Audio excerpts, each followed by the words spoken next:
What's up? Welcome to a virtual edition of Chatted Up Sports. I'm Greg Larnard. To my right, there.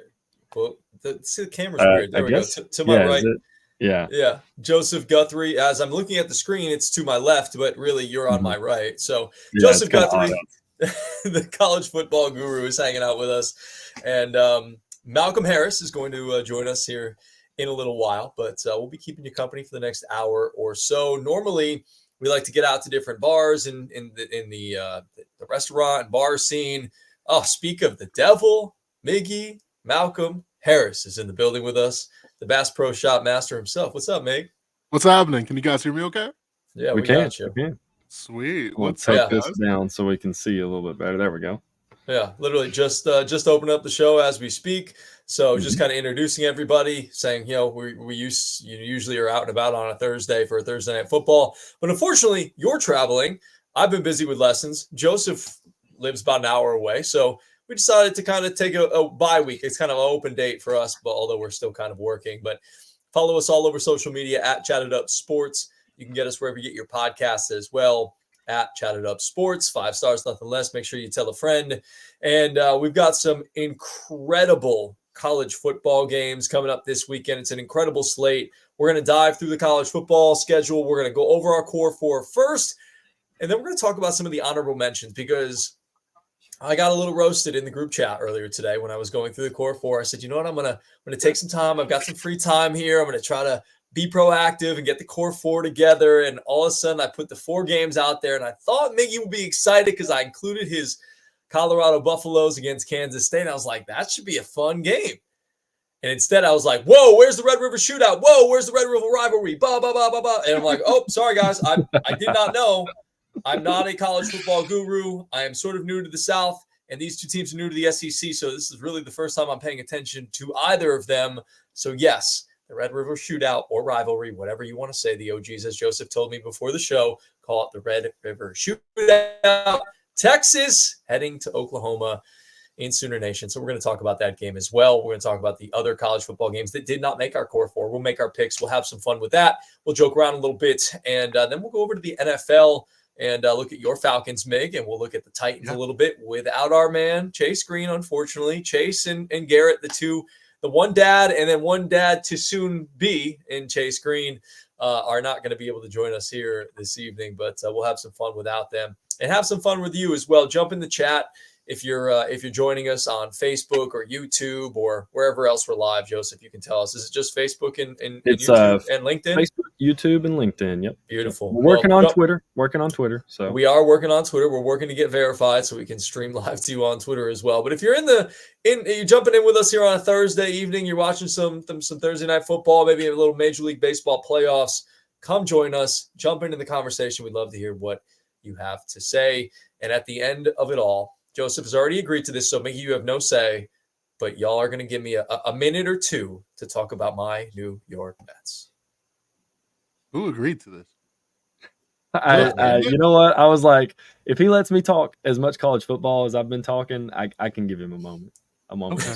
All right. You know what? You have to. They've been so incredible, bro. I have so much. I don't know if you watch my Instagram stories, but I have so much to talk about.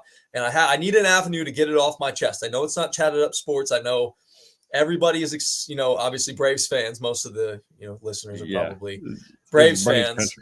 But I will be honest with you guys. I have gotten at least 2 or 3 messages from Braves fans, and they're like, much respect to the New York Mets for what they've been able to do. This has honestly been a fun ride. We're like the redheaded stepchild that really never gets any glory, but we'll save that to the very end. I don't want to bore you with my New York Mets chatter. No, right off the top. A minute on the mound, I'm perfectly fine with, bro. All right, bet. Appreciate it, Meg. Of course. All right, let's get into the core four. We were going to wait for you to get in to do the core four, but let's do it right off the top since your beautiful face is here. You came in earlier than expected. Dude, your smile is so great. Thank you, so bro. fantastic. I miss you, man. Yeah, it just those pearly moments. Yeah, it's you in a hotel room right now? Yeah, I am. I will be home tomorrow, so excited to get back to the city. Chat, I miss it. So it's been a minute. It has been a minute. We miss you. It misses you as well. All right, let's get into our core four right off the top, fellas. It's game number 1. It's Tennessee hosting Florida. This is a big game, and when it comes down to this rivalry, obviously, it's pretty historic. It dates back quite a while. The Gators are actually 25-7 against the Vols since 1992. If you're doing the math at home, that is not a good record for the Tennessee Volunteers. That means they're 7-25 against the Gators since '92.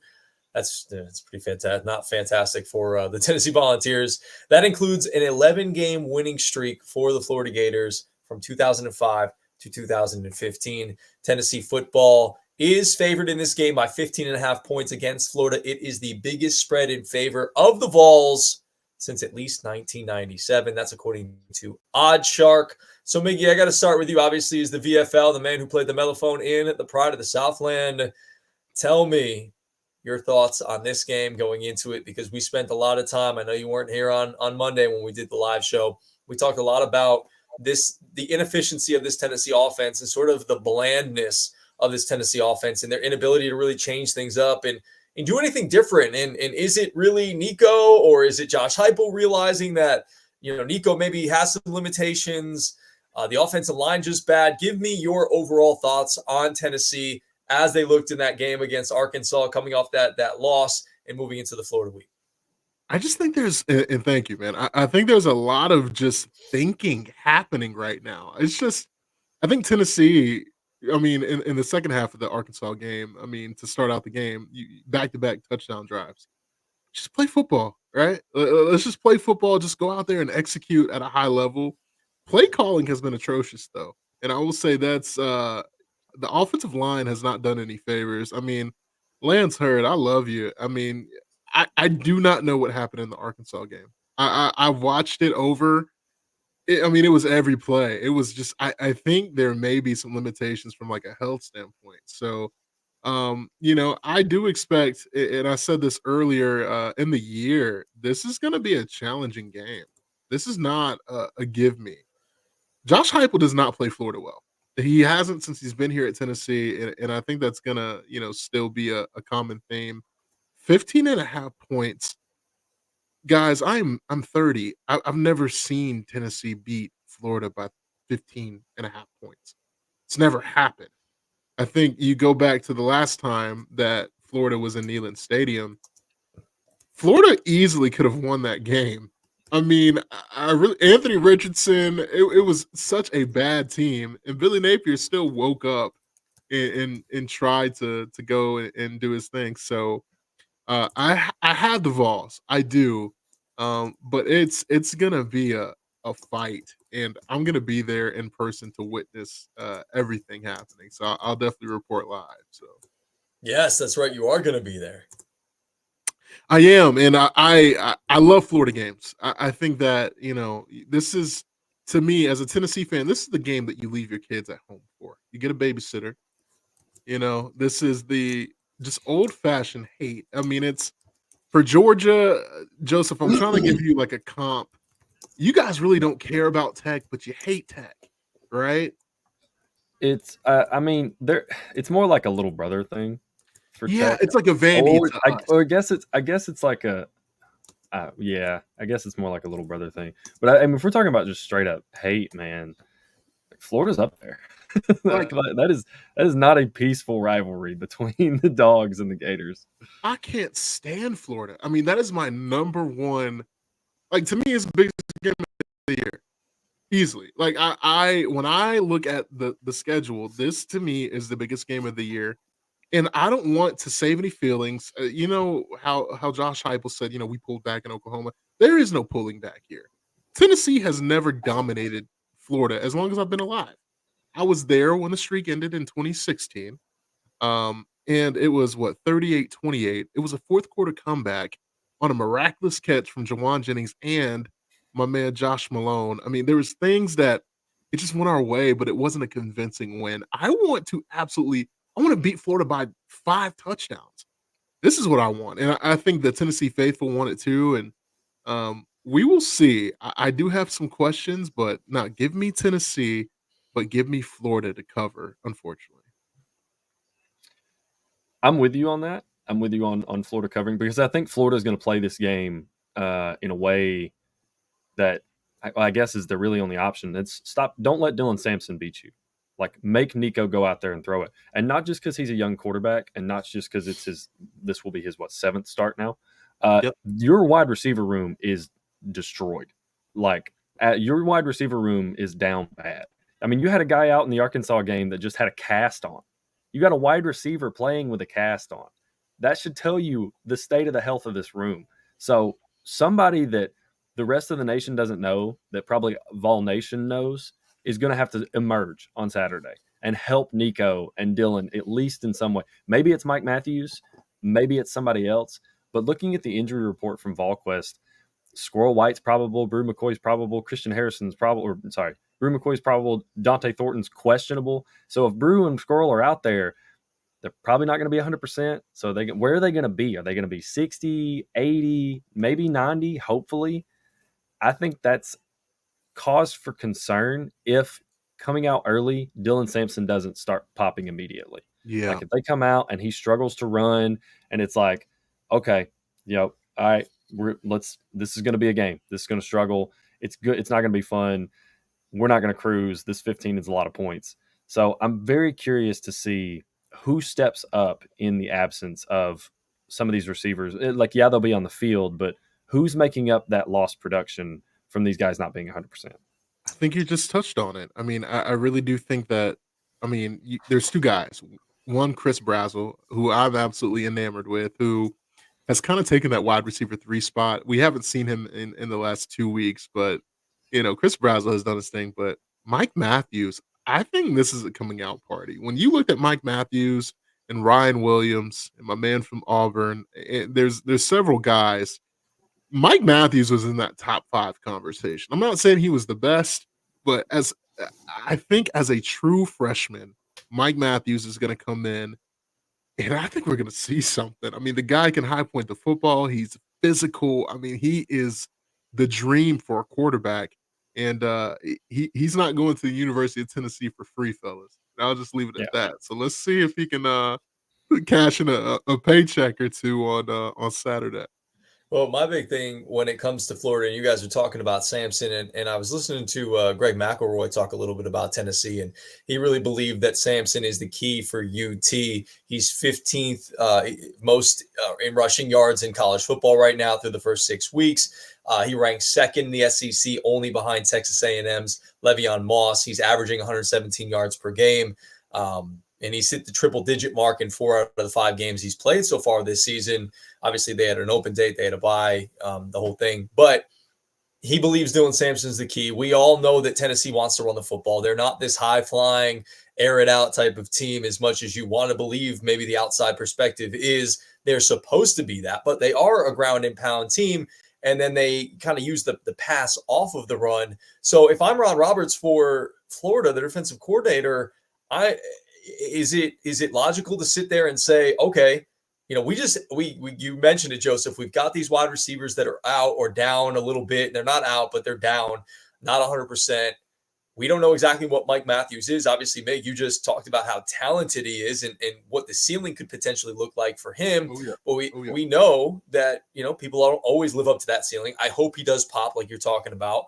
I hope Nico's able to pop. But wouldn't it make sense in this game for Florida? If I'm Florida, I'm loading up for Dylan Sampson. I'm loading up against the run. I am trying to put pressure on Nico Iamaleava because I saw what happened last week against Arkansas.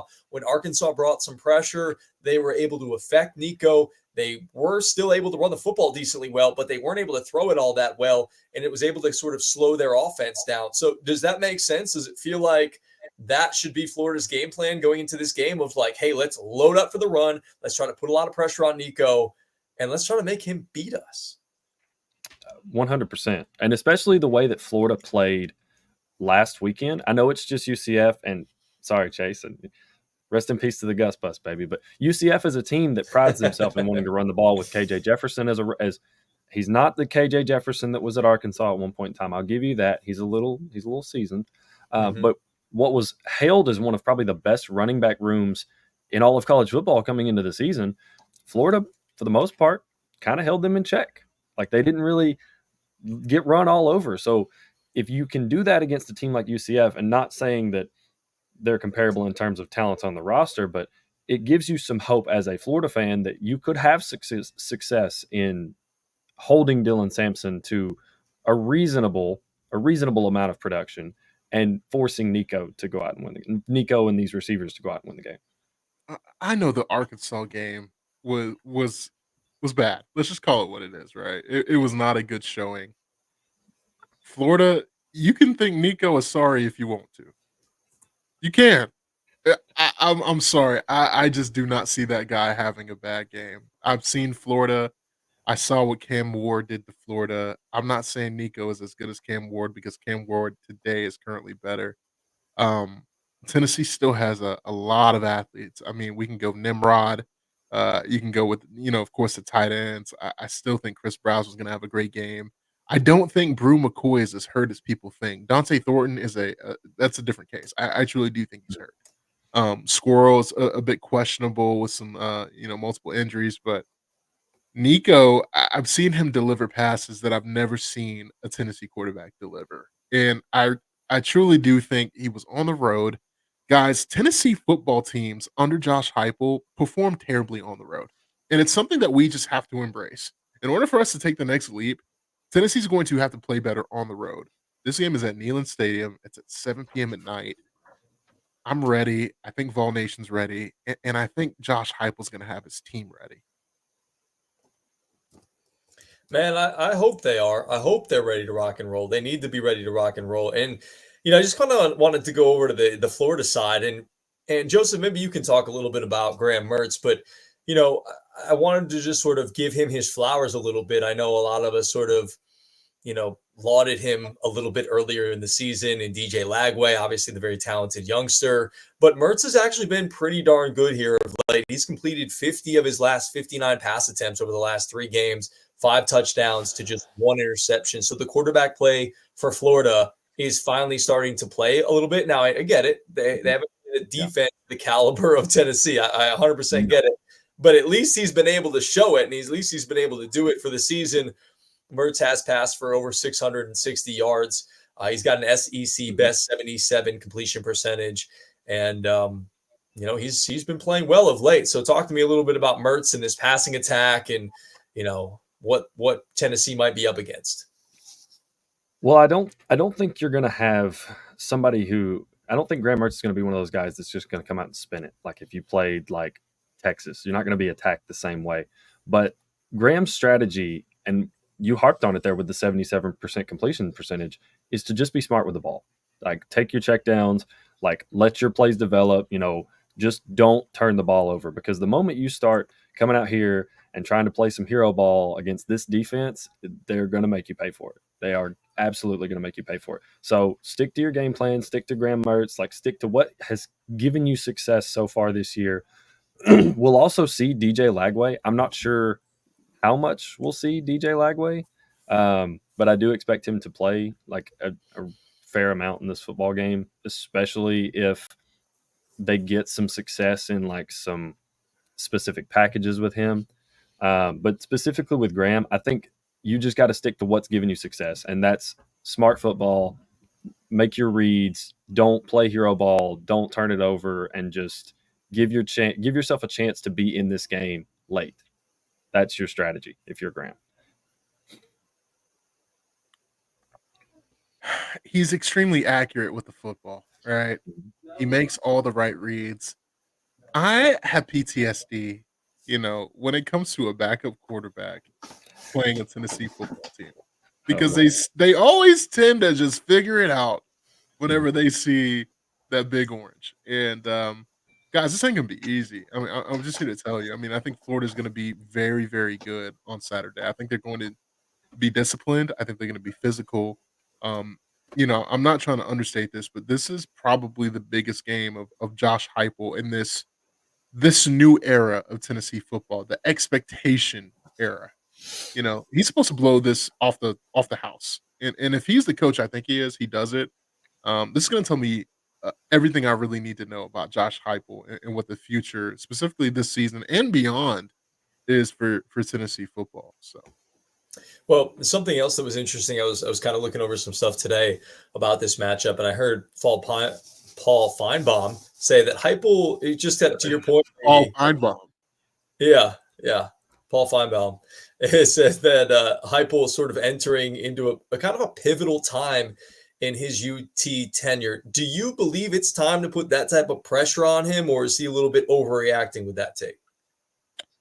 I think that what he inherited, he was going to have a long leash already. I think he's overachieved. I mean, you got the Tennessee Volunteers from McDonald's bags to the #1 ranking in college football, albeit for 4 days. It was the best 96 hours of my life. But you overachieved, right? So I think that expectations are valid, and yeah, I think there will be some questions because it does look like the offense has regressed. And in 2023, it was okay.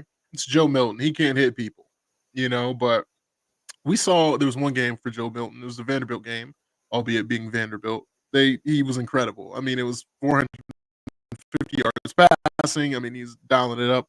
I haven't seen that 2022 offense yet. That Hendon Hooker, that electric. It felt like every time Tennessee was on the field, they would score a touchdown in 45 seconds. Haven't felt that one time this year. So yeah, I think those expectations are valid, and hopefully Josh Heupel and company answer the call, man. I really hope so. What do you think about that, Joseph? Do you think it's too much? Progress isn't linear, man. Like, as much as people want to believe it is, as much as people want to think that the climb is just a straight shot, it's not, man. You're gonna have up and downs. You're gonna go through things. It's good. It's tough to build a program, and it's also even more tough to build a program in the current state of college football, where you're having to recruit, and then you're also having to re-recruit your roster. Look at the depth that teams have across the league this year. Like, it's just not what it used to be. These teams that could just stack up and hold these guys that could be starting somewhere else, but they're stuck on the 2s and they're stuck on the 3s. There's not as many of those guys anymore. So I don't think you should necessarily put all of this pressure on Josh, because it takes time. And coming from what Tennessee's been over the past 10 years, I remember when we talked to Chris at Regal Barbershop, Barbershop. Sorry, excuse me. We talked about Miami. Yeah, Barbershop, baby. We talked about Miami. We talked about just learning to win again. Like, not necessarily, like, I know it's fun to sit and be like, natty time, let's 12-team playoff, we can win this thing. But, like, just establish a winning culture. Just establish a culture that you get up for these games every week, nameless, faceless opponent, and you just play to your standard. You don't play to the standard of the team that's on the other side from you. It's something that, speaking of when Aaron brought up Candy beating Bama, so Vandy, it's something that watching Kalen DeBoer and watching Bama play Vandy last week gave me so much appreciation for Nick Saban, because the way that those boys came out, regardless of what they had done the week prior, it was like it was the first game of the season. And you didn't see that from Bama last weekend. So I think you got to give Josh time to build the culture and have it solidified. It's going to take more than just a few years. And you had a really good run with Hendon, and getting good quarterbacks is hard, man. Quarterback evaluations are hard. Yeah, these guys are 5 stars, but they're still kids, man. They're still just learning how to play. And it's just like with Mike Matthews, he's a 5-star. He's got all these intangibles, but if he doesn't understand the offense, if he doesn't understand the option routes and what he needs to do, like, if they give you this look, you do this. If they give you that look, you do this. Like, it takes time, man. Absolutely. It takes time. Like it's fun to watch Ryan Williams, and it's fun to watch Jeremiah Smith, and it's fun to watch, Caleb Williams. I know he's now in the league, but these guys are a dime a dozen, man. These are not they are the exception. They are not the rule. So I wouldn't be eager to jump off the Josh Heupel train just because you hit some bumps in the road. So no. And I love what you just said, Joseph. I mean, he does need time, but brother, watching Georgia in the national championship picture and seeing you happy is just something I can't stand for. Dude, and okay, so here's the thing about that. Here's the thing about that. You got to also understand what Kirby inherited versus what Josh has inherited. So Georgia, while they weren't a perennial powerhouse when Kirby took over, they were a solid team. Like fully loaded. Yeah, well, they weren't even like they weren't on the same level as Bama in terms of like stacking rosters, but there was a we know how to win games. 8, Yeah. 9, 10, sometimes 11. Like we've been in this spot where we can win games. We're just a few steps short. And I think that's Absolutely. very undervalued. I think a lot of people when they look at Kirby, they're like, second year, natty. I'm like, well, hang on now. Hang on now. Richt was a very, very solid head coach, man. Yes. Like there were a few times where if Saban had never taken the Bama job, Mark Richt probably would have won a natty. Maybe I agree. because I I mean, agree. 2012, if that one play doesn't happen, they're going to go roll Notre Dame the same way Bama did. I mean, that's just how it is. So it takes time to establish that. It does. Like people are trying to compare Kalen DeBoer losing to Vandy in his first year to Saban losing to Louisiana Monroe. I'm like, these are not the same. These are not the same losses. Look at the roster. Look at the sheer talent, the blue chip ratio that these teams are. You've got to sustain that success year over year and turn yourself into a rolling machine. And it just takes time, man. Like it's coming from what Tennessee has been. It's going to take longer than it did at Georgia. It's going to take longer than it probably did than it will take Kalen at Bama. It's going to take longer than it took Ryan Day at Ohio State. Like, Yeah. I think it just sort of took everybody. Go ahead. I was just going to say, no, finish your thought, and I'll kind of say what I was going to say. Because I mean, I don't want to say you're having to reestablish a program, but you kind of are. Like you're having to not only necessarily instill your own culture, you're having to undo the culture that was already there. So That's a fair point. It's a slow burn, man. Yeah, it is. And everybody needs to have a little bit of patience and slow down. This was an unexpected loss for sure for Tennessee against Arkansas. I don't think any of us thought that, hey, they were going to go to Fayetteville and lose that game. We all were obviously on Tennessee.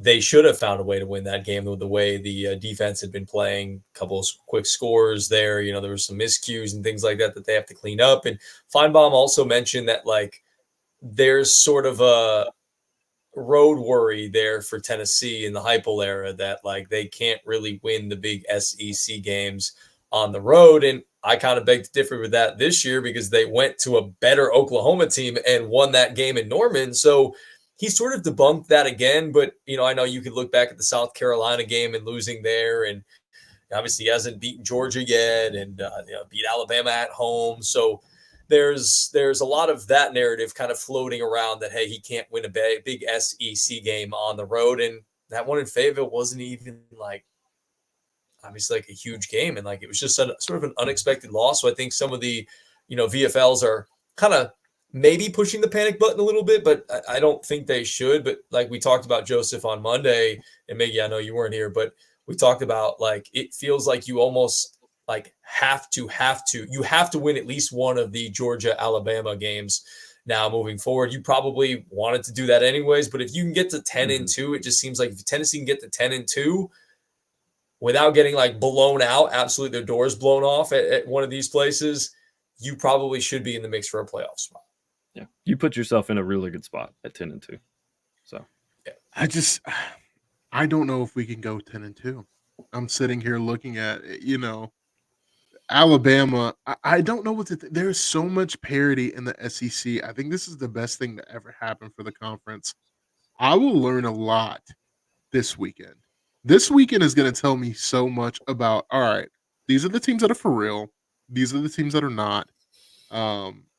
Specifically the team I'm looking at, and we'll talk about it, I'm sure, but Texas. Are they? Oh, we will. Are they for real? Yeah. Are they like that? That is like, are they going to be the kings of the SEC? Because right now, if the season ends today, they're the only undefeated SEC team in conference play and overall. A&M hasn't lost in conference. A&M's only lost to Notre Dame. They ain't played nobody, Paul. Not yet, but they are. They're gonna play Texas, dog. That's gonna be a huge game. They ain't played nobody, Paul. No, We will see. It's the SEC has never been in a better place though, and I love it. I mean, it's so good for college football. Aaron It's fun says, this year for sure. yeah, Aaron says, who would have thought Vandy, Kentucky would be a game you want to see? I know, right? I'm very, very excited. The spread on that, is anybody else a little surprised that Kentucky's a 2-touchdown favorite? Like, does that seem a little Over it Vanderbilt. almost, yeah, it seems they're 14.5. It's like Vegas. What do you know? What are you not Oh, telling me? you should Now have the told the game is parlay prince that, brother. the game is in Lexington, I believe. Oh, But it I'm doesn't just matter. like, It should be, if it's that big I of a favorite. mean, Bama was only 20. I think that line closed at like 22.5 or something like that. So Kentucky only 7-point difference there. I don't know, man. I Should don't have know. told the parlay prince that, man. We behind Diego. Pavia Prince. That boy is the Ivy League Johnny Manziel. He's the king of Alabama.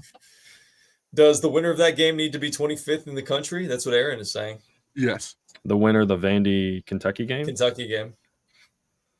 Uh, I think it certainly gives them a shot. Vandy could easily be 3-1 or 4-1 right now. They could easily just have one loss. Imagine Vandy was Yeah. 4 Like the Georgia State game, fluke. Like just a lot of weird stuff with Vandy. Well, I mean, Yeah. maybe you could say last week was a fluke. I mean, they went, 11 for 18 or 12 for 18 or whatever it was on third down. Like that was 11 for 16. I don't even remember what it was, but it was something crazy. Oh, they put Kane Womack's boys in a blender. Yeah. That's what they did, man. They're like every play that they could make, they made. So I mean, that's execution, dog. What's my You man? can only do so much as a. Go ahead. Malachi Moore. I mean, did you see that little fit at the end of the game? Oh, yeah. Yeah, He's, Yeah, he's wasn't throwing happy. stuff. He's kicking footballs. I don't know. Culture's different in Alabama this year.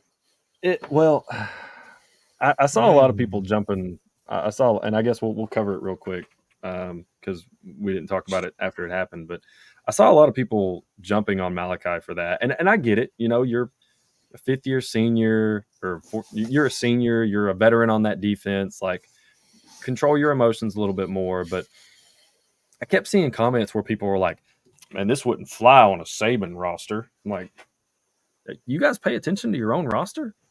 That man's been there. He's been there. He's seen it. He's watched it day in and day out. He knows what it's supposed to look like. Does that excuse the way he acted on the field? Absolutely not. Absolutely not. You got to be even keeled, especially because those young guys that are on that defense are going to look at you and they're going to be like, "Oh, if he's acting like that, like I guess we can throw fits like that too." And he come out and he apologized for it, and then, you know what? He owned up to it, but he's seen what it looks like. He's seen how it's supposed to go. He was there with Saban. So I kind of get the frustration. It doesn't excuse the actions on the field, but I understand like why he would be, I guess, as upset as he was.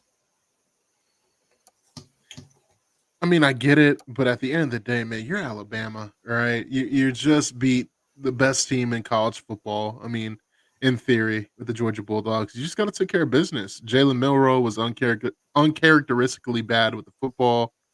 Defensively, they're just out of sorts.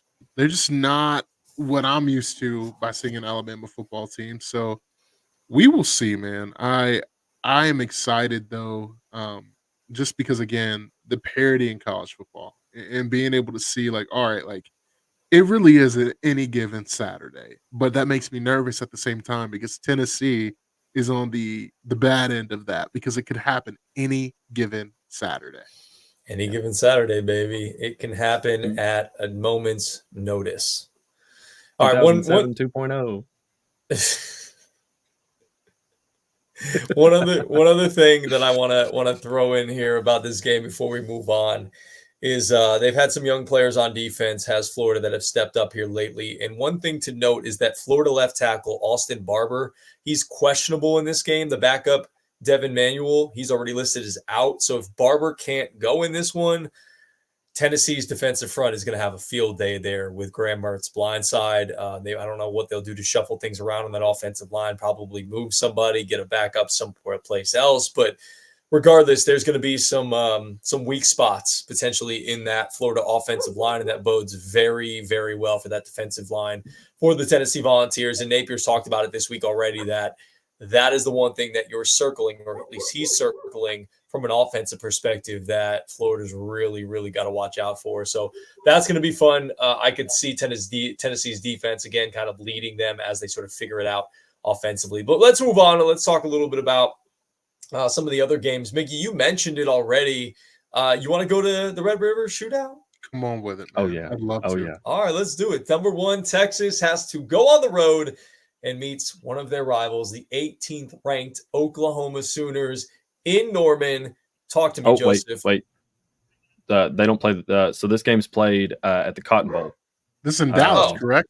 Yeah, no, they play at the Cotton Bowl. I think is in Arlington, and it's at the Texas State Fair. Actually, is like right outside the stadium. Okay. Yeah. Well, never mind. Technically, Oklahoma's the home team, but there's probably going to be more Texas fans there. It sounds. Yeah. Well, it's. Oh man, this is like a premier rivalry in college football. It's underappreciated. All right, well, I clearly know nothing about it, so I'm just going to shut up and let you guys talk about it. You're good, dude. You're good. They split it down the middle. It's maroon and white on one side, and it's burnt orange and white on the other side. It's beautiful. Texas is wearing those. Texas is wearing those all white uniforms, man.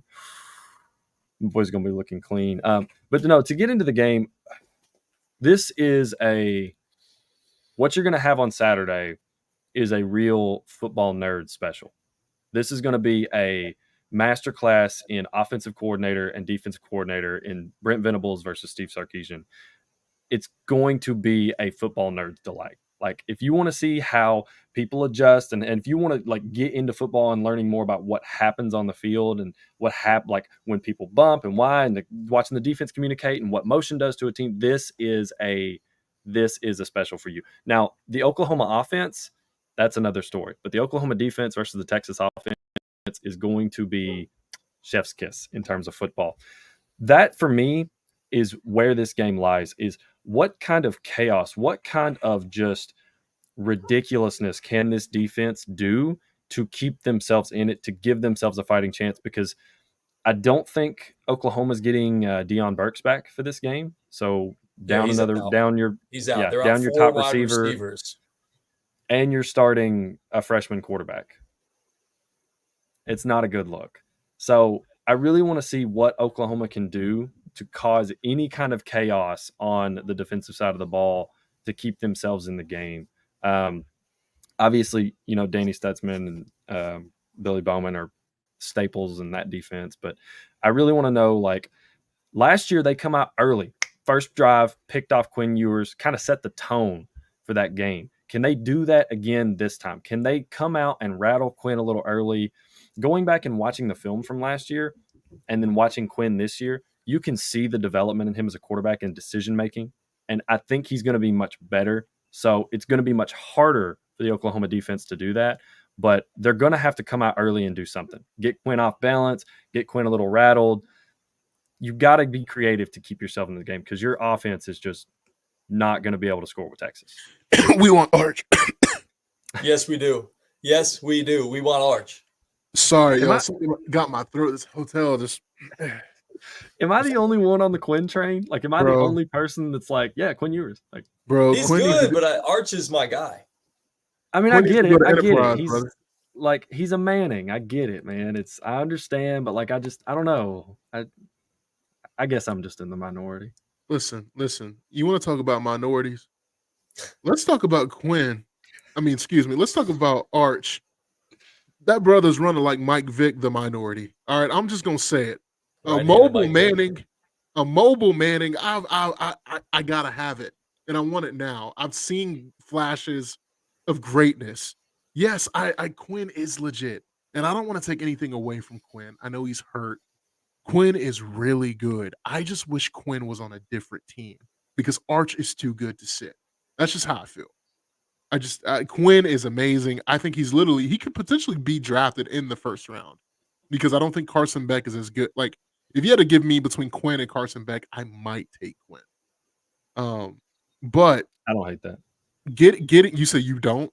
I don't hate that. No. Oh, okay. Oh, I appreciate you, Joe. Yeah. You're so real. But this game to me, Texas is gonna roll. I saw something from Ron in the comments, and I'm really gonna just really emphasize this. Dog, Steve Sarkisian is a top 5 play caller in college football. Like it's not. I mean, I'm really being generous by not saying top 3. Dude, I think that man in his bag, when he gets deep in that bag, oh my god, brother. oh my god! Like when Sark calls a game, you just gotta watch. And specifically, I don't know if you watched the Michigan game. I watched it in full. The Michigan-Texas game. Bro, the balance between chunk plays, running game, I mean, nice intermediate passing game. Knowing the tempo of a game and how the flow of the game is going and the aggressiveness, but also calling it within a game. There is not better, I could say, arguably in college football right now than Steve Sarkisian. So give me Texas. Give me Texas by like 21. I think they blow the doors off of Oklahoma. Early. And it's like another thing to harp back on. Oh, and just a quick show note. I misspoke earlier. I said the game was in Arlington. It's in Dallas. Sorry. The Big 12 championship is in Arlington. Game is played in Dallas at the Cotton Bowl. So yes. There we go. You were right. It's also to watch Sark, like it's specifically in the Michigan game. There's a jet sweep play that he scores when Ryan Wingo scores a touchdown on. They got that look earlier in the game, and they're like, "Oh yeah, we can come back to this." Just like the ability to just keep that in your mind and be like, "Okay, we're going to manipulate the defense to kind of move this way and do this, and then we'll hit them with this later on." Like it's just a masterclass in offensive coordinating, dude. And it's, as an offensive guy, as somebody who enjoys watching that and watching what motion does to a defense and how you pick out what coverage they're in, like it's so much fun, man. Sark's so good. I'm with you though, Miggy. Absolutely. I think this game could be close in the first half. Like maybe it's like 21 to 10 or like 17-10 or something going into the half, and then Oklahoma just runs out of gas because their offense just can't sustain drives. They can't stay on the field, and eventually Texas pulls away. So it's gonna be a good one though. I just, at the end of the day, big game Bob Stoops is not on that sideline. Lincoln Riley is in USC. Caleb Williams, and that's no disrespect. I do think that they will be competitive. I mean, we saw in Tennessee, Oklahoma's going to come with something, man. I'm telling you, they are. I know, quarterback situation is iffy, but there's still some contributions back there. There will be some mobile action back there, and Oklahoma's going to make it interesting, but I just think Texas is too much. I really do. So it's a nice little rivalry addition to the SEC conference. Yeah, it truly is. And for Oklahoma, in my estimation, to have an opportunity to win this game, they're going to need to force a lot of turnovers from Quinn. They're going to need to kind of do basically what Vandy did to Alabama this past weekend: hold the football, keep their offense on the sidelines. You need Michael Hawkins Jr. to find a way to be very dynamic running the football, like picking up first downs with his legs. Because like we've talked about, the big time wide receiving core is going to be, most of their wide receiving core is down and out in this game. So they don't have a lot of room for error in that regard. But yeah, I'm kind of with you guys. I think Texas is going to roll in this game. Like it seems like there's too much going against Oklahoma. And now that I've figured out that they're not actually at home, that kind of even gives me more pause and more leaning towards the Texas side. Dude, if it's like, I know it is a neutral site game, but the environment in this game at times, because, obviously they swap fields, it feels like a home. It can feel like a home game if you're in the Oklahoma section going into the end zone. Like if you're Texas going into the Oklahoma end zone, they can get that loud. Like it's not a home game, but boy, do both these fan bases show up well for this game. It's great, man. It really is. So we're all on Texas. All on Texas. I think so. I mean, I'm trying to not be, but yeah, I think Texas is. I think they're gonna take it. I really do. Yeah, me too. All right, so Joseph, I think, did you mention you were going with Tennessee in the Florida game? I am. Yeah, I think Tennessee pulls it out. I don't know. I don't know if they'll cover. So I think Florida can find a way to keep it close, but I think Tennessee will win. Yeah. Okay, I'm gonna go with Tennessee as well. I didn't put that on the book, so I will take Tennessee in that matchup as well. Let's go to the next game. Let's stick in the SEC. Let's go number 9, Ole Miss, visiting number 13, the Fighting Brian Kellys and the LSU Tigers. Joseph, what are your thoughts? Go Tigers. Go Tigers. God, dude, can I say I don't know?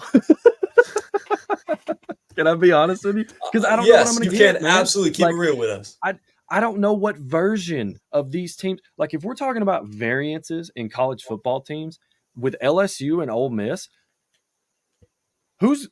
which version of you guys is going to show up? There's been like 4 different ones this season. Like, I don't know. It's like I really don't. Like, my immediate thought, my first gut feeling is like, Ole Miss is going to win. But it's at LSU, and they might not. I don't know. Like, I don't know, man. I believe, is it Trey Harris is questionable for this game? That's not a good look for Ole Miss. I know LSU's obviously lost Harold Perkins for the season, and they're down a running back as well. So I know LSU's also coming off a bye, and a big factor in this game is Ole Miss is playing their 7th game in a row, I believe. So LSU is going to be rested. They're going to be at home. Ole Miss is a little tattered, a little beaten up. This is going to be like, I feel like this game could go 1,000 different ways. It really could, depending on what you get. This could be 4 separate games, and it could be different in every quarter, all the way up until somebody decides they want to win. I'm going to go against myself. I'm going to pick LSU and Brian Kelly to win this game. Do I have any confidence in it? Absolutely not. No confidence in that pick whatsoever. I think that, to me, the reason I'm going with LSU, though, is because they're fresh, they're rested, they're off a bye, they're at home, and Ole Miss is playing their 7th game in a row. And it's tough when you're playing a rested team and you've got to go on the road. And Baton Rouge is not an easy place to play. So, unless you're Tennessee, unless they play at 11 o'clock local time in the morning. And you come out and just punch them in the face. That's the only time I've seen it pretty easy to play in Baton Rouge. But you're right, Joseph. I've spent a lot of time in Louisiana, about 3.5 years. Death Valley is a very, very difficult place to play out there in LSU, especially a night game at 7:30. Like, my instinct says this should be a game that Ole Miss is going to win. But for some reason, like, my heart keeps telling me, as much as I don't want to believe in Brian Kelly and how much I believe that he's an overrated head coach, everything that you just said in terms of them being more well-rested, I know they lost Harold Perkins, which is a huge loss, but they're well-rested. They're at home. It's a night game. The crowd and the atmosphere is going to be electric. This is going to be a game that LSU finds a way to win, in my opinion. Y'all are not going to speak about the future Davey O'Brien quarterback of the year. Jackson Dart. Y'all put some respect. What are y'all talking about? Listen, it's simple. And I'm going to give you guys the best example I can possible. Let's look at the eye test. 2 weeks ago about 3 weeks ago on September 14th, LSU beat South Carolina in the most improbable way possible. If a defensive lineman doesn't shove a quarterback, and they're just the most undisciplined team in football. They're pulling guns on Jackson Dart, air gun, like, it's just ridiculous. What was that? It's crazy. They should have lost that game. Well, Ole Miss beat South Carolina, and South Carolina couldn't move the ball. It's 27-3. It was convincing. Dude, Ole Miss is going to run away with this. I get it. Things happening. It's Death Valley, yada, yada, yada. It's a Brian Kelly coach team. He's not good. Whoa. Wait, weren't you the guy that was like arguing with me earlier at Whiskey Cowgirl this year about how Brian Kelly is a good head coach, and you thought I was the crazy one for calling him overrated? Greg, it's called cinema, and to try and differ for our views and clicks. I'm going to call you out on your bullshit. No, it's true. Brian Kelly freaking sucks. All right? And I felt it in my wallet. I felt it in my wallet. I can't disagree with you all the time, brother. There's not going to be any content and substance to what we do as a profession with Chatted Up Sports LLC. Now back to my point. All right. Ole Miss is going to roll this Saturday. Ole Miss is going to roll. Ole Miss is going to roll this Saturday. 3.5 is insulting. That's insulting. That's insulting. Ole Miss is going to absolutely get after it. So you just be ready. I expect Jackson Dart to have a huge day. South Carolina moved the ball against LSU at will. This offense is 10 times better. Lane Kiffin is going to call the game of his life, and you're going to see some magic happens because, newsflash, I don't think Lane Kiffin wants to be in Ole Miss. All right? I think he is auditioning for other jobs because once this is out, the thing with Lane Kiffin, he's not going to stay at no job. He is a job hopper in the weirdest profession to be a job hopper in.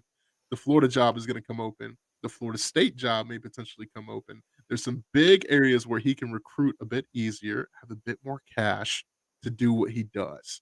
Give me Lane Kiffin. The Lane train rolls in Louisiana on Saturday. You book it, 7:30. I'll be there. Yeah. Okay. Well, we'll see. Yeah. Well, hey, look, Mark Snyder, my man, in the chat, he says he agrees with Miggy on Kelly. I mean, shoot, that was my whole point. I was the one who kind of called out Brian Kelly for being an overrated head coach. And now Miggy's just going back on his point for the cinema of the show. Good old Skip Bayless tactics there. I think you're just jealous because of my takes are getting agreed with by the people. Well, look, I mean, shoot, that you're funny, bro. You are funny. I love you, though. I know what it is. I know what it is. All right, let's go to our final game. We've got Ohio State, the number 2 team in the country, visiting Oregon, the number 3 team in the country. This is a pivotal Big 12 showdown. Ryan Day, Dan Lanning. Who needs this win more, Miggy, in your opinion? I mean, it's a fraud alert up in Eugene. Dan Lanning is a fraud, bro. That man is a used car salesman, and he is getting exposed by the week. Ohio State, if Ryan Day is I'm stuttering because I'm so frustrated already with Ryan Day if he doesn't win this game. I have Ohio State big. I mean, this is a weekend that I know is going to be crazy because to me, it seems like no-brainers with these games. And we saw it last week with upsets, 2 top 5 SEC teams losing to unranked for the first time ever. These, to me, are layups. There's clearly mismatches on the board. Ohio State, best roster in college football, not even a question. They're going to roll this unwell coached. I'm going to say it. Dan Lanning has underachieved. I know Dylan Gabriel, 85% completion percentage. Then why are they blowing teams out? Simple as that. Give me Ohio State. I think Will Howard has a great day. I'm talking a 4-touchdown day. Give me Ohio State by 14. They've blown out a couple of teams the last couple of weeks. But they haven't just like, ugh. You know what I'm saying? Michigan 31-10, UCLA 34-13, Oregon State 49-14. That's pretty you know what I'm saying? It's Michigan State, man. That's Chat State playing. No, I said Oregon State. Oh, bro, they're not even in no conference. They didn't play nobody, Paul. Oregon State, they smoked at UCLA, at Oregon State, and yes, they did beat up on Michigan State as well, 31-10. Yeah. So to me, I want to see is Ohio State this big juggernaut that I think they are. I mean, you got the best running back in college football. I mean, arguably, you got a top 3 running back in college football. You got Oregon played the best. Oregon played the best running back in college football. They sure did. Yeah, and his name is Ashton Jeanty. Yeah, give me and they just barely beat Boise State too. They did. Boise's tough, man. Ashton Jeanty's the goat. So Dylan Sampson's better.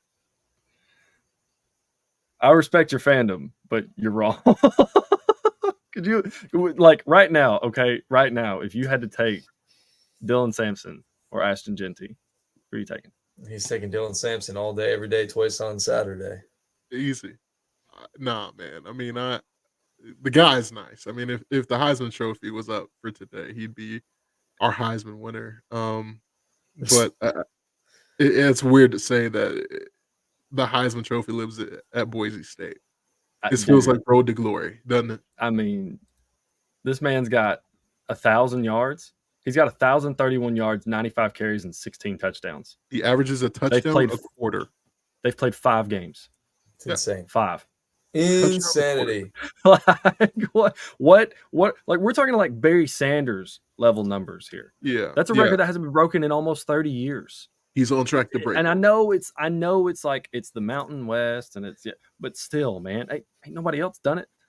No. Ain't nobody else done it in any other conference. No. Sorry, I'm getting on a tangent. Anyways, no, please. We're on Ohio State, and we're on Ohio State, Mickey. We're on Ohio State. That's where we're at. So that's where we're going to stick. I don't agree with you about Dan Lanning. We'll agree to disagree on that. I don't think Dan Lanning is a fraud. I think Danny Lanning is a very, very good coach, and I think Oregon is very well coached, specifically on the defensive side of the ball. I've seen what that man can do with the defense. Them boys gonna play hard. They're gonna play hard, and as long as we're talking about Dylan Gabriel, Will Howard ain't no gunslinger. This man isn't exactly a first-round draft pick at quarterback. Ohio State is literally playing, hey, Will, don't screw it up. That's their whole mantra for this entire year is, Will, don't screw it up. You're not wrong. That's all you got to do. Don't screw it up. This roster's insanely loaded. Problem is, I don't have a whole lot of faith in Will Howard to not screw it up. Well, I'm going with the Ducks. Whoa. I'm going with the Ducks, baby. Give me Autzen Stadium is going to cause some seismic register. Them boys are going to be crazy. Dylan Gabriel's not going to screw it up for Oregon, because I really think that's where this game comes down to, is what quarterback screws it up more. Damn. And Oregon gets them in the first of what will be a rematch eventually. So at some point. So well, I will say this. You talked about how Will Howard just has to not screw it up. You're obviously more of the college football guy than I am. You're obviously more of a Georgia guy than I am. Does this have a sort of Stetson Bennett feel to it? Not for me, no, because I don't think, like, Stetson had this chip on his shoulder that caused him to the mailman make plays when he had to make plays, man. He delivers. Like, you're a walk-on, you're doubted. I don't get that same sentiment from Will Howard. I don't get that same kind of Will Howard doesn't feel like he has that same level of dog in him that Stetson had to have, being undersized and a walk-on and all these things. Half your fan base is calling for you to get benched. Like, I don't know. I don't think Will Howard has that same level of dog. But to go back to your earlier point about who needs this win more, it's Ryan Day, dude. Yep. It's Ryan Day. Yes. Ryan Day has to win this game. Yeah, like, you've lost to Michigan the past 3 years. That's what's kept you from, like, look how close Ohio State's been to just winning like 4 straight titles. They can't beat Michigan. They had the Midnight Miracle against Georgia. Like, how do you look at the roster, look at the amount of receivers that they are pumping into the league that aren't just going in and being serviceable, are going in and being like upper echelon receivers in the league. And you had a room full of them along with CJ Stroud, and you couldn't win a national title? I mean, I don't think Ryan Day has job pressure. I know probably a lot of Ohio State fans, and probably both of you guys would disagree with me. I don't think there's any cause to fire him, because I don't know how you can fire a coach that's winning 95% of his games. But the competitive pressure is immense. It's like palpable for Ryan Day. He has to win this game. He has to. It's going to be Buckeye Twitter is going to burn especially if they go in and they look bad. I don't think they will, but more pressure is definitely on Ryan Day than it is on Dan Lanning. I agree with you wholeheartedly, Jay. I do. Yeah. I mean, I think that Ryan Day has been getting pass after pass after pass, and we'll talk about it, but later in the season, they need to beat Michigan by like 4 touchdowns for him to even like. They should. Yeah, like it's a travesty. Yeah, I'm looking on Sundays and Garrett Wilson, Marvin Harrison Jr., Chris Olave, Jackson Smith and Jigba. Garrett Wilson, all of them, they were all in the same room at the same time. Team with CJ Stroud throwing to them. Like, come on, dog. Like, let's be for real. So, yeah, I hear you with the Oregon pick, and I love it. I mean, you're putting all the cards on the table. I'm gonna stick with Ohio State, so I think I need G for us to hear a tiebreaker. Yeah, well, look, I understand that neither of these teams have played anybody extraordinarily good. I know you're talking about, Gentry and Genty and Boise State, and that was kind of the one close call that Oregon's had. And OSU hasn't really played anybody as well, but the numbers are what they are, and I'm going to make them work for me. That they have the best D in terms of yards per play, yards per game allowed. The defense has really got to step up in this game. This is really what you guys talked about Will Howard and the receivers and the talent that they have on offense, but I'm going to look to the defense on this one because this is an offense that Ohio State, as good as their defense has been, hasn't faced yet this year in terms of Dylan Gabriel and being able to tackle in space and doing those things. And, basically what Oregon wants to do is, they want to get the ball out of Gabriel's hands quick and let the playmakers get out in space and make plays. So for this one, I'm looking for Ohio State to if they want to have success this week in terms of defense, they need to get off their blocks. They need to tackle in open space. Don't let those playmakers run wild. They really need to do a good job of communicating because they haven't really been tested all that much this year, as you alluded to, Mickey, and they need to play fast against Oregon, sort of match that athleticism, match that stylistic play that Oregon plays with from an offensive standpoint. They're going to be able to do that. Again, I know they haven't played anybody. They're going to be able to do that against Oregon, and they're going to win this game by 2 touchdowns. So I got Ohio State. Love it. Love it. What a core four.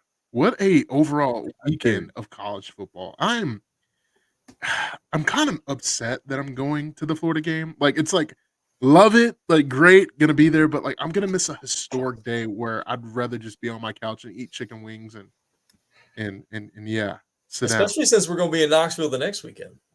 I know it's like back to back, but it's a great opportunity. Couldn't pass it up. So going back to back. Well, you mentioned this incredible slate. There are a couple of other games, and I just want to quickly touch on your Colorado Buffaloes hosting Kansas State. That should be a good one. Saturday night. It's going off at about 10:15. So you probably be able to get back for that one, or we had a night game for Florida and you will not see that game. We're a night game for Florida, so I will not see my Heisman Trophy winner. You might catch the end of it if you go out afterwards. Yeah, potentially. Yeah. But no, I think it's gonna be an awesome game. I mean, I think that, if Colorado win and if and when they win this, they'll be a ranked team, which is awesome. And there's nothing like Colorado at night they just seem to wake up. I don't know what it is, but I'm looking at Colorado right now, and outside of the Nebraska game where I just think there was some mismatches on the offensive line, I mean, this team has played exceptional. And Joseph, you and me have both been victim to a bad Avery Johnson, and I'll leave it at that. Avery Johnson is either Johnny Manziel or he is Mark Sanchez butt fumble. There is no in between. Depends on what you get on Saturday. Is Avery Johnson? I think he's going to show up. I really do. But I think it's going to be a good game. I could see 48-45. I mean, I think it's going to be some magic, man. You give me Colorado and Shedeur making a statement. Travis Hunter, this is a legacy game for him coming up. Yeah, well, Avery Johnson has not been good on the road so far this year. It seems when he struggles there on the road is Kansas State. So give me the Buffaloes in this one as well. I'm going to roll with Shedeur and Travis, and they're going to play well because I don't think the good Avery Johnson is going to show up. It just doesn't seem like he has on the road. I do think this, like you said, Miggy, it's going to be a fun game, maybe potentially high scoring, a little bit back and forth, but I do believe that Colorado pulls away a little bit later. Absolutely. Yeah, I'll be that guy. I'm rolling with Kansas State. I mean, like watching Colorado and watching the way they played this year, the one mismatch that you talked about was the defensive line for Nebraska. And I think that's a very similar matchup in this game. I don't think the defensive line for Kansas State is as good as Nebraska's, but I think it's something that's going to be glaring in this. And I think Shedeur is going to spend a lot of time kind of running for his life. I know Shedeur and Travis are going to show up. I know they're going to make plays, but I don't know if the rest of the team is enough for them to keep up with Kansas State. So give me Kansas State close in this game. As long as Avery Johnson doesn't, come out and Avery Johnson the game. Couldn't agree more. All Couldn't right, what agree. else? What else is catching your guys' eye on this slate before we move over to the NFL? Oh Yeah. boy. Talk to me. Give Go me ahead, like Miggy. one apiece if y'all want, because I know we could Go Okay. probably ahead, be here Miggy. for another hour talking about this You slate. you got yours, Miggy, or you want me to go first? I got mine already. Go ahead. Go ahead, Chief. All I you. mean, let's just start at noon. I mean, I think it's gonna get started like immediately ASAP. South Carolina at Alabama. I think South Carolina, bro. I know I talk about being a CEO of a football team, and I can't stand Shane Beamer with everything in me. I want to see how Alabama responds, first of Mhm. all. And then second of all, I mean, I think we have two of the best freshmen in college football going against each other on separate sides of the ball. They're not going to have a matchup because one's a defensive lineman and Dylan Stewart, and the other is a wide receiver in Ryan Williams. I think you're going to see just a great, phenomenal showing from both athletes. So let's get it started early with South Carolina taking on Alabama in Tuscaloosa. I'm very excited for that game. But mostly I just want to see how Alabama looks. Like I just want to see their body language. I want to see how they bounce back. Like that's really what I want to see. Because I think they'll win this game, but I want to see how. I want to see how they win it, personally. Couldn't agree. But Dylan Stewart's still a monster. Stop shooting, folks. That boy's going. Yeah, reel that in a little bit, Chief, and there you go. So, if I'm bringing a game, man, it's. I mean, is this like an all-time brands matchup in college football? It definitely is. Yeah. Penn State flying out to LA to take on Lincoln Riley and USC, man. Wow. This game for me, it feels like UFC's in a boxing match, and they're like a middleweight, and they're fighting a heavyweight, and it's about the 8th round, and they're like, "Man, I stuck it out, coach. I'm getting my ass kicked." Like they just can't hang on the line with these Big Ten boys, man. And I feel like what happened against Minnesota last week is what's going to happen again to USC. It's Big Ten football, man. They're going to get Big Ten. It's not going to be fun for USC. I like Penn State in this game. I don't know how much I like Penn State in this game as far as points, but I just feel like USC's tired.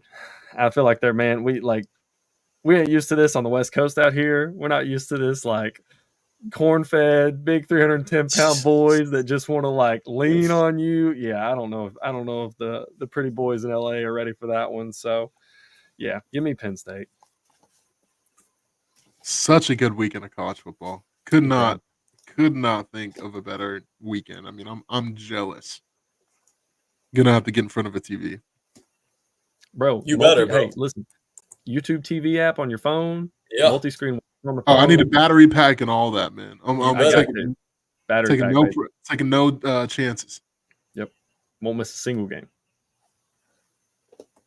As you should. All right, good slate and good stuff, boys, from college football. Now that we've spent an hour on college football, why don't we talk a little bit about the National Football League, just to give you a quick dive into Thursday Night Football. 49ers dominating 13-0 early on in the second quarter. I did just see Jordan Mason, who's got 8 carries for 65 yards so far, did head to the sidelines with an injury. Don't know exactly what the injury was, but there's that. We've got a London game this week at 9:30 a.m. Eastern Standard Time between the Jags and the upstart Bears. But I do want to start with Miggy's Atlanta Falcons. Bijan Robinson and Darnell Mooney a little bit banged up heading into the week. They were limited on Thursday in practice. Miggy, I know Darnell Mooney's been – I think he's been what we were hoping Mac Hollins was going to be last year next to Drake London. I think it has more to do with the person throwing the football than it does actually Mac Hollins, although I know Mac Hollins isn't anything incredibly special, but it has more to do with Kurt Cochain's under center than it does with Desmond Ridder under center. But they're going to be in Carolina, where you are right now, in Charlotte, taking on the Panthers. 3-2, looking to go to 4-2 to kind of take a little bit more of a stranglehold on this division at 425. I want to ask you first about Bijan Robinson, because he hasn't had an exceptionally good year to this point. He's been good, but not great. I don't think he's been as good as people were hoping that he was going to be. I assume that you're not nervous about Bijan. Talk to me a little bit about how you see him, how you viewed him. Dude's got 1 tug on the season on the ground. So, again, it's a little underwhelming and he doesn't have any through the air. So yeah, just one total this year. Talk to me a little bit about Bijan. Yeah, I mean, I think it has to do a lot with offensive play calling, and I'm just gonna say 3 words: pass protection extraordinaire. Bijan Robinson, when you look at pass pro, he has picked up at least I can count 5 times this season. Bijan has seen a free blitzer and it's absolutely just crushed him for Kirk to be able to deliver a nice ball within a nice crisp pocket. So I think there's trade-offs. I do think that he has been a bit hobbled. I'm not worried about Bijan. I think that this game, if he doesn't even play, even for fantasy purposes, how much that would suck for me. Um, Give this to Tyler Algier and let him get healthy. I think that if you get out of this, you have now seen all 3 division foes. You're 3-0 and have a 2-game lead in your division with the 25th easiest schedule in the National Football League. That is a win. Take what you can get and live for another week. The best player on this Falcons team has been Darnell Mooney. It's not even close. So I love Drake London. I I was do. going to say Drake has been great. Drake has been sensational, and people said Drake can separate. He has the best separation percentage at 90.29 in the National Football League. But it's neither here nor there. Darnell Mooney has been amazing, questionable as well. I think that I would love to get a nice little lead, and let me see Michael Penix at the end of the game just to get some live game reps. Just give me some little hope for the future. But give me the Falcons. They spread easily. They cover the spread easily. So. Yeah, I've been a little concerned about Bijan. He hasn't been as good as I was hoping he would be, especially with the new offensive coordinator. Hopefully, getting him a little bit more involved, as Arthur Smith wasn't able to. I was just kind of looking and perusing over, Falcons Wire, and they threw something interesting out here as a scenario. The article is: should the Falcons trade for Raiders wide receiver Davante Adams? The Raiders are apparently seeking a second-round pick. Is that something you'd be interested in, 1-7? I mean, You think it would be helpful? To be completely transparent, I mean, I would trade Ray McCloud in a third-round pick for Davante. I think that the team that needs Davante is the team that just fired their head coach, the New York Jets. I mean, I think that. And demoted their offensive coordinator. They demoted Nathaniel Hackett, Aaron Rodgers' boy. Yeah. And brought in Todd Downing to freaking call plays. I wish Chase was here to talk about that. Yeah. Todd Downing sucks. It's not a good situation in New York. The New York thing is done. I think they're going to be in a market next year to get a quarterback, and Aaron Rodgers is going to be a free agent. And hell, maybe he'll go to Vegas and try to have one little last hoorah with the boys and see what he can do in a division against Pat Mahomes, Justin Herbert, as well as I'm missing one, Bo Nix. Yeah, of course I'm missing one. So we'll see. Bo Nix, that's dude. I'm not a Bo Nix fan, man. Bo Nix, he played Justin Herbert in college, and this is his rookie year. You know how crazy that is? Wild. Yeah, I remember that. Yeah, opened the season actually. Yeah, against Justin Herbert in Oregon. Yeah, won that game on a walk-off touchdown. Yeah, Joseph, we're gonna make it, and I think you're a big reason why. I really do. I mean, if you're on LinkedIn, this boy's not to be played with. Like, we might make it, y'all. No, but I really do think overall that we'll see. Davante Adams he's a talented wide receiver. I saw a video with him and Shannon Sharp, and you'll enjoy this, 12. He was like, hey, I want you to list your top 5. And he was like, including me, right? He was like, well, at 1, I got myself. At 2, and which I respect as a competitor, but Davante Adams to me is not top 5 anymore. I think that's past. I don't know, man. Like, he's just had such bad quarterback play. Like, I'd like to see him get back. I think he does still have some of the tank here. You put him with a good quarterback, I think he still can show you something. But to say top 5 to me at this moment in time in the National Football League, like, Like He's I'm fading like, out of the top 5 for sure. Like he's yeah, not top of the pop anymore. He's like 5 to 10. yeah, yeah. Like I would you take DK Metcalf or Devontae Adams right now?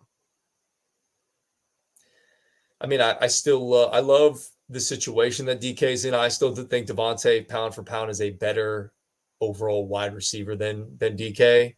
Again, with the right quarterback, I would take him. But I understand if you would take DK just because he is younger. I know he's obviously a freak athlete, but just the crispiness of the route running for another year or so with a good quarterback, I'd take Devontae. But I mean, that transition is happening soon. Yeah. And there's certain guys. I mean, you got Jamar Chase, you got Justin Jefferson, Tyreek Hill. Those are the 3 off rip to me that are just better than Devontae Adams. CD Lamb is better. So you're right now you're at 5. Yeah. And then you can make a case for like 4 other guys. So yeah, he's 5 to 10 somewhere, I think, in that range right now. So he might he's slipping out that top 10 or top 5 or whatever you want to call it. But if they were to do a second round pick or Ray McLeod and a third, look, you're talking about this offense being dynamic, and you're talking about Kyle Pitts not getting enough targets as it is, or not getting the ball enough. I mean, that dude's sure as shit not getting the football with Devontae Adams on the field. He can't get it now. all I'm saying is when Kyle Pitts has 7 or more receptions or he has 70 yards in his Atlanta Falcon tenure, they have never lost a game. How many times has that happened? That has happened 7 times. Exactly. Can we have that happen more? I mean, again, we got a competent quarterback here. We've seen him with a competent quarterback in Matt Ryan at the very end of his career having a 1,000-yard season. Why can't we get this man the football a little bit more often? Is it he just hurt now? Like the injuries have sort of, hindered him enough where he can't get open as much as he was as a rookie? Is it that bad? I mean, I know the quarterback play the last couple of years was really bad in Atlanta, but it's better now. And we've seen Kirk is actually a good quarterback, a competent quarterback, and is playing good football in prime time, not in Minnesota. Maybe that was just a Minnesota thing, not a Kirk O'Change thing. Yeah, I mean, the guy that we saw, y'all, when we were at Mike's Hole in the Wall, shout out to Mike's Hole in the Wall, by the way. Shout out. Dog, I mean, it was amazing. I mean, Kyle Pitts looked really, really, really good. I think you're going to see more of that. I just think you're getting more comfortable. Zach Robinson starting to call a better game. I can't say enough about Darnell Mooney. I know we've talked about him a little bit too much, but I mean, him and Drake London look like Calvin Ridley and Julio Jones at the end of Matt Ryan's heyday. So I love what I'm seeing from this Falcons team, and it's going to be an interesting, NFC. We'll see if Green Bay and Atlanta match up here down the line. It's looking like it. Yeah, that'll be fun. That'll be fun for sure. All right, let's talk a little bit about the Tennessee Titans. They this week, let me see who they got this week. Do you guys know off the top of your head? I was kind of looking around. They're playing. I was kind of jumping They're playing around Indianapolis. They're playing the Colts. Are they at home? They are at home. Yep. They're so playing Joe Flacco and the Colts. Joe Flacco and the Colts. Okay. So when it comes to that, look, I know Will Levis is a little bit banged up, but he was practicing. Jeffrey Simmons was limited today in terms of his practicing. And look, they need to get this offense right. The defense has been balling out. I know Callahan is a younger head coach, obviously hasn't had a lot of time under his belt here. He's trying to figure things out on the fly. And you're going up against a division rival in the Indianapolis Colts, who, frankly, are better with Joe Flacco under center than they had been with Anthony Richardson. He's just a more capable passer. And I'm a little bit nervous for Tennessee as they continue to push forward. I really, really hope that Will Levis has learned something here and he can kind of move this offense a little bit forward. Because I'd really like to see DeAndre Hopkins and Calvin Ridley get going a little bit here. Joseph or Miggy, I don't know which one of y'all want to take this, but, where are y'all at in terms of the Titans right now and trying to get things right? Because, again, the defense has been fine. We just got to focus on the offense here. And the offensive line hasn't been good, and we know Will Levis hasn't been good. He's been turning the football over way too much.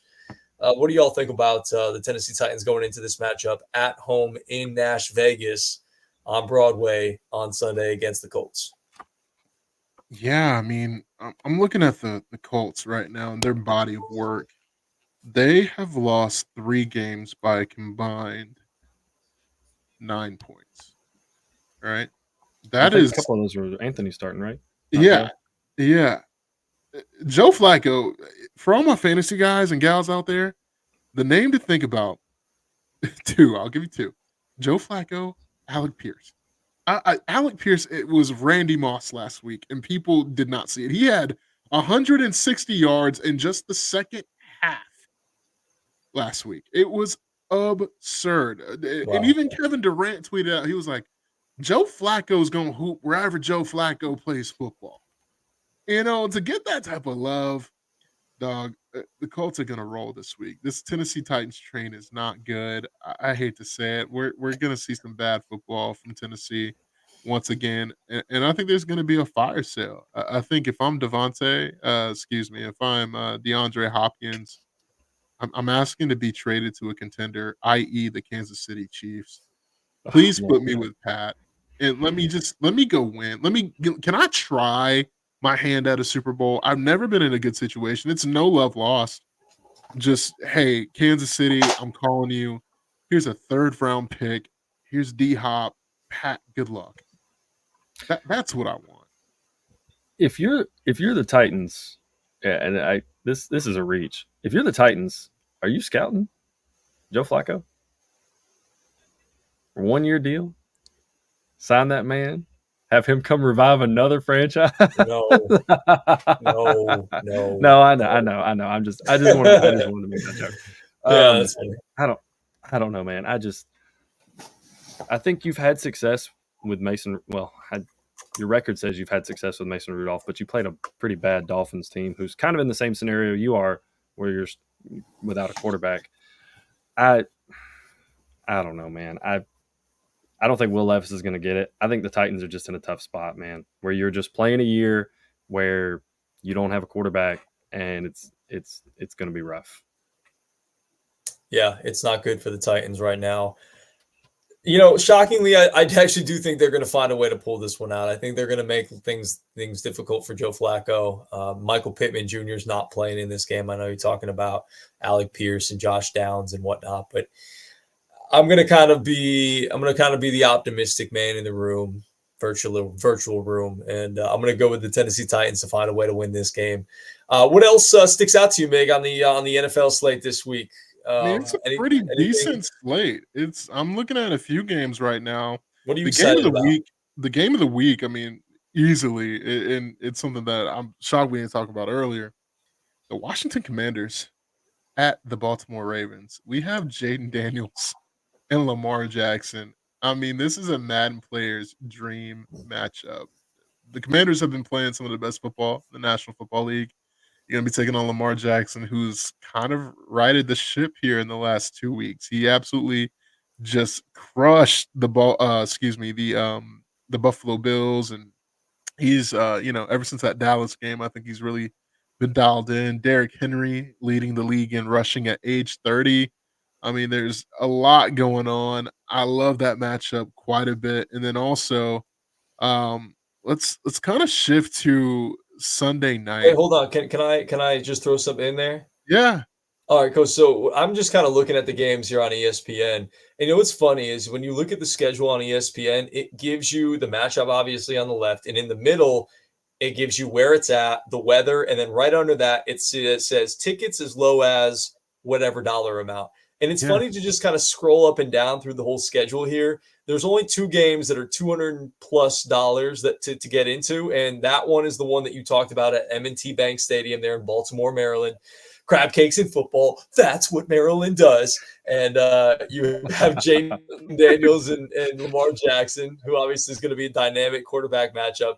And then the other one, which is $200+, the Vegas Raiders hosting the Pittsburgh Steelers with Aiden O'Connell under center.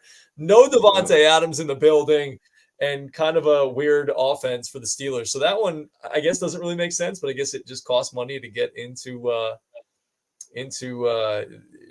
what is it? Allegiant Stadium. Allegiant Stadium in Vegas.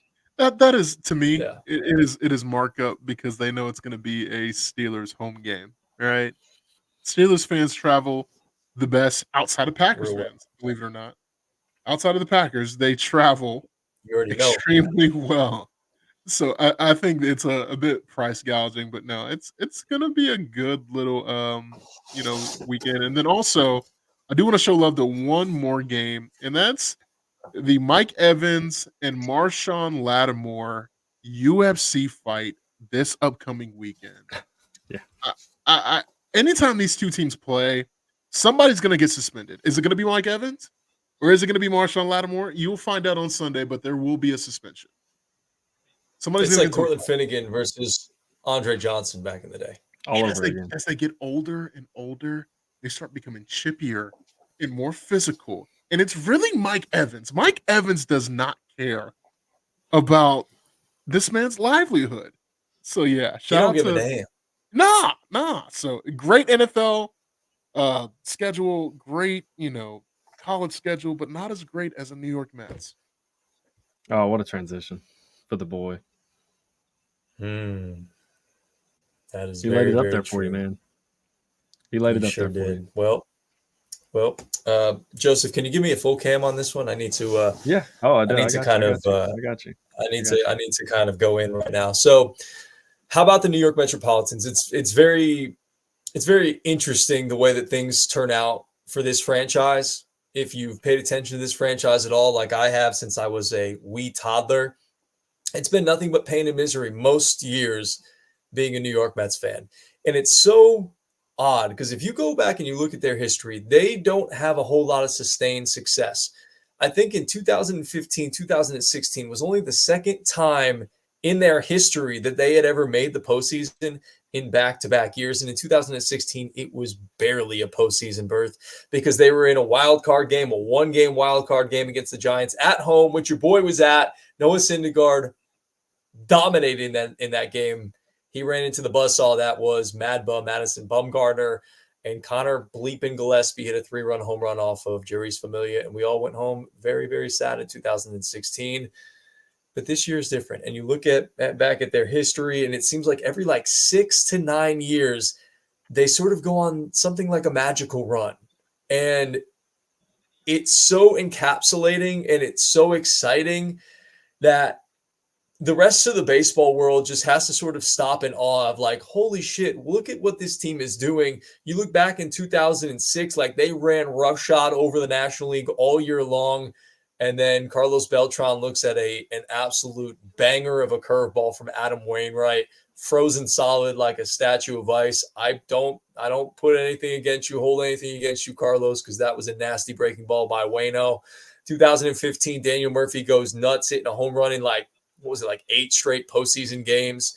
And then it kind of struck midnight in the World Series and they turned into a pumpkin. You go back even further in the run that they had in 2000 in the year of the millennium, and they have the Subway Series against the Yankees. Obviously, they come up short, but they beat Barry Bonds in the first round, and then they go on and get themselves to the World Series, which was obviously one of the most incredible things that I've seen in my lifetime as a Met fan. Unfortunately, they didn't win, and I've only seen them get to the World Series twice.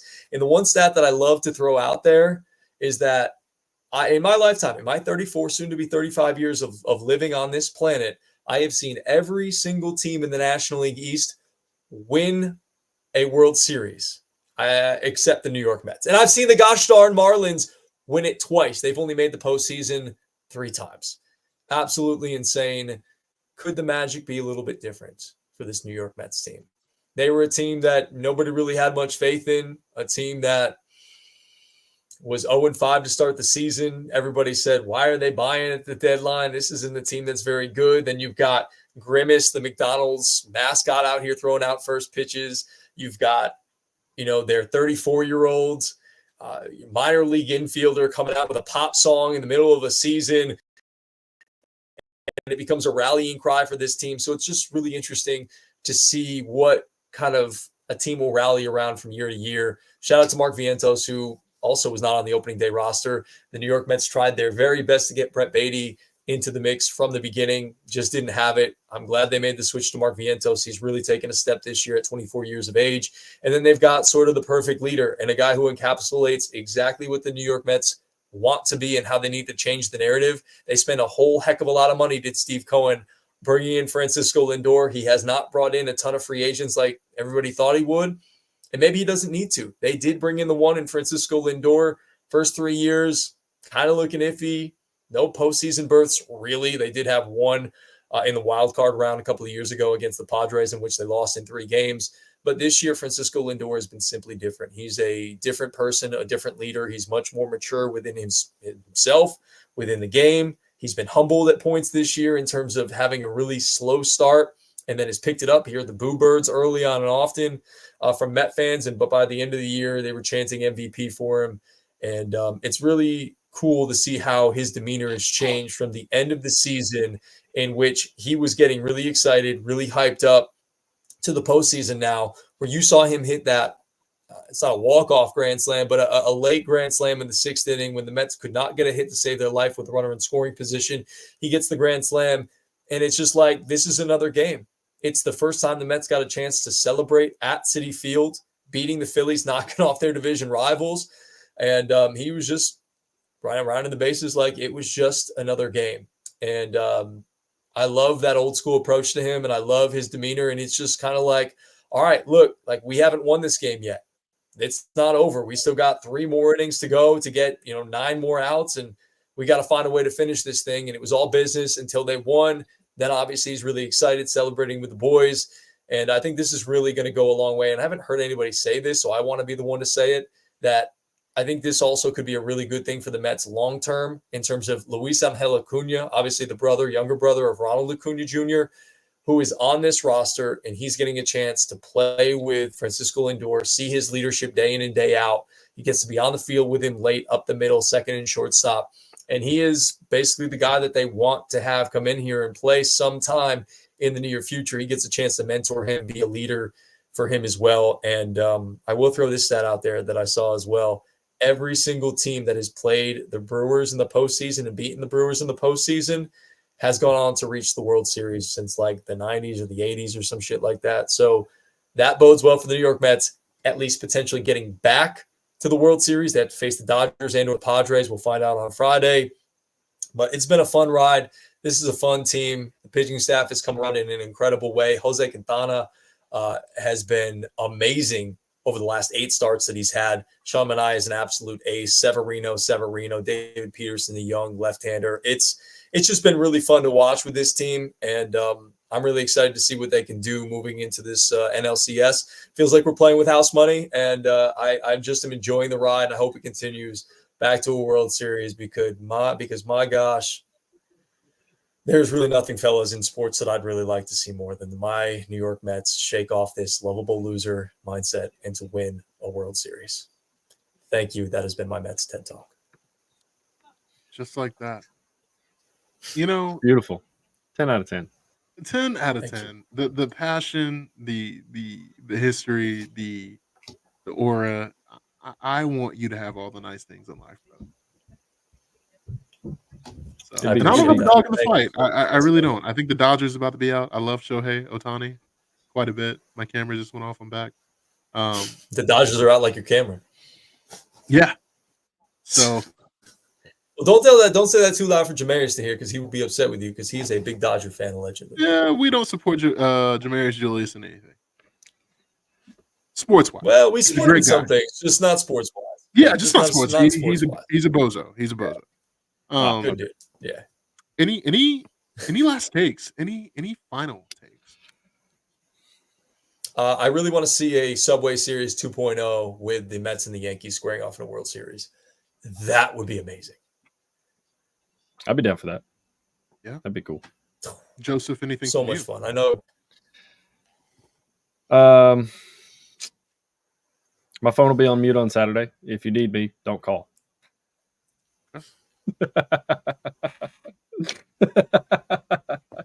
in good Unless fun. somebody All has their in good fun. baby, unless All in somebody good has their baby this weekend, and we need to give some congratulations Becomes the out. dad. Woo! Who knows? Who knows? We're Big getting weekend close, ahead. fellas. TikTok, as Chase said.